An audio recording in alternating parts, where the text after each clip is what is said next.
What powerful messages from the elders about responsibility, leadership, and action. Well, it is now time to hear from some leaders of the future. And I am absolutely thrilled to introduce this next conversation about the future we want. Please join me in a warm welcome for Jerry Jung, 14 years old, from China, Precious Banda, 16 years old, from Zambia, and Chloe McGill, 15 years old, from the United States, and Carolyn Miles, President and CEO of Save the Children.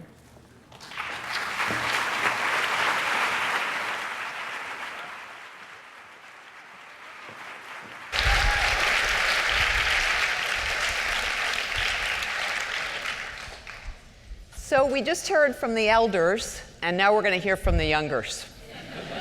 And Save the Children is really invested in getting young people to speak out. We brought with us this week 14 to 18-year-olds to come here to New York to talk about these Sustainable Development Goals and what they meant. And obviously, it is really critical that young people take these goals and make them their own. So I'm going to ask our couple of our young advocates that are here to just talk about a little bit about what they mean to them. And I'm going to start with Chloe, to my left, Chloe McGill, who is one of our young advocates from here in the United States. And Chloe, one of the things about these goals is that they are really universal. So we're all signing up for these, whether we're a developed country or a developing country. And maybe you can tell me a little bit about what you think that means in a developed country like the United States. Well, as you said, these goals are much more universal than the Millennium Development Goals, which means that it's really important to pay attention to inequality across all countries. That means countries that are still developing and countries like the United States that are developed. One of the things that we really need to pay attention to with these inequalities is discrepancy in healthcare. For example, in San Francisco, a mother is 6 times more likely to lose her baby if the mother is African American than a white mother before the baby turns 1. And these discrepancies are not isolated in San Francisco. This happens all over the country. And it's really important that people understand that there is huge inequality going on, and it's really, we need to step up and create change in our country as well as across the world. Fantastic.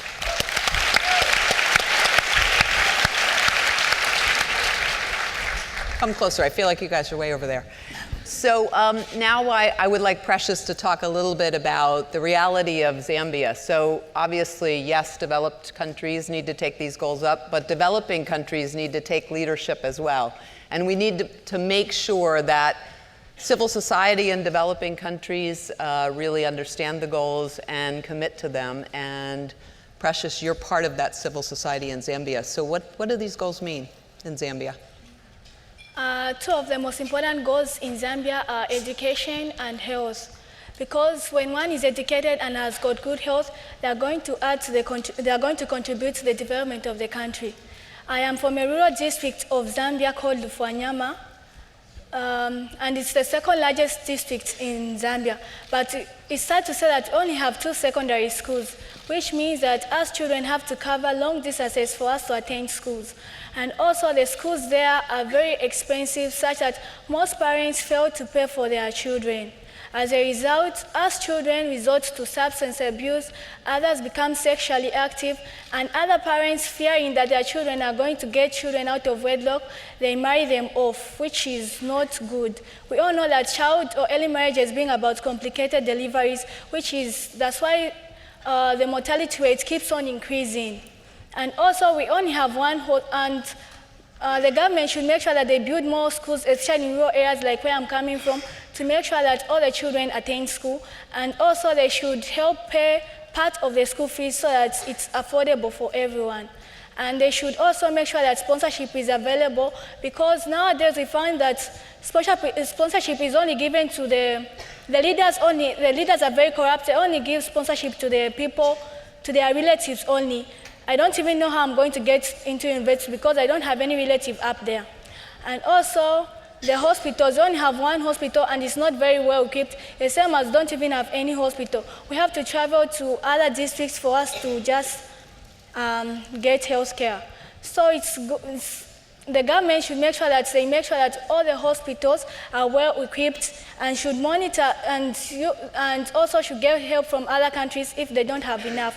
And also those countries who are going to be helping our governments should monitor that the money they have given them is used for the right purposes so that everyone can have the right to health and education. Because everyone in this world has got to have the right to education and health because they are almost like the most important rights. Because if someone is not healthy, they cannot do any jobs and they cannot add to the development of the country. And if someone is not educated, they cannot know the real meaning of working hard and making sure that these goals are met. And if these two goals, if these education and health are given to every child in all parts of the world, I can assure you that by the year 2030, the world will be a better place to live in.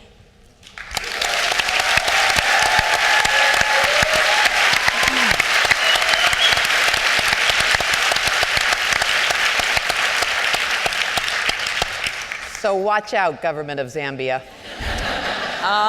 So Jerry, there are countries, both developing and developed, that are really doing well on some of these goals, and then on other goals, they're really not doing so well. And I know you're really passionate about a couple of these issues.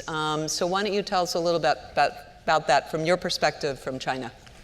Okay, so since I'm from China, the problem I care about the most is about climate change because that seriously affects our lives. For example, last year, which is the year of 2014, in China we have more than 200 years of weather with hazy weathers and things like that. So that does mean that we cannot have physical education class, and it's really unhealthy to do sports outside. We cannot play happily, and once we cannot even go to school because of the weather air pollution problem. And but this is not the only problem of China. It's a problem of the entire world. So for example, this kind of air pollution due to the pollution of sulfur dioxide will have acid rain, which will seriously decrease the agricultural production. So therefore, we should work together, but fortunately, we are making progress. For example, China government is trying to balance the economic growth that industry can give us and the pollution of the industry. And also, we are having more and more brighter sky, blue sky this year. For example, we're having 20 more days for continuously good weather. And so that's why we're making progress, but that is not enough. As a global, we should work together and cooperate together. And youth and elders work together. Maybe from individuals, we can sacrifice our convenience of our own vehicles, but using subways and things like that. And maybe government can sacrifice little economic growth and benefits they can get from industries and do more to our future. And that's why we should work together as the agents of change and for a brighter future and a brighter sky. Thank you.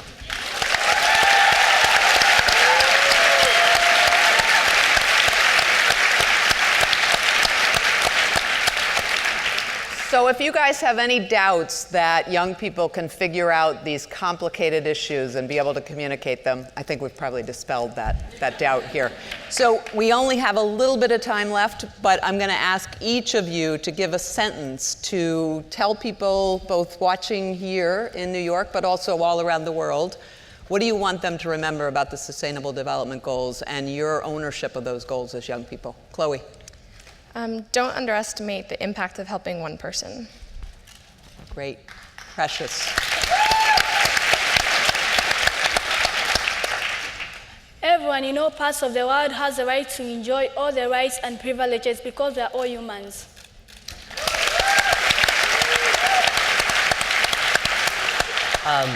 Let's fight together as the agents of change for a brighter future and a brighter sky. Fantastic. So thank you all for those inspiring words of wisdom. And I do think for the Sustainable Development Goals to work, we need to make sure that people like Jerry and Precious and Chloe are here 15 years from now actually leading the charge. They're going to be leading the charge actually starting now. And they're going to be here really implementing all of these things that we've all kind of put on the table with their help. So thank you and goodbye.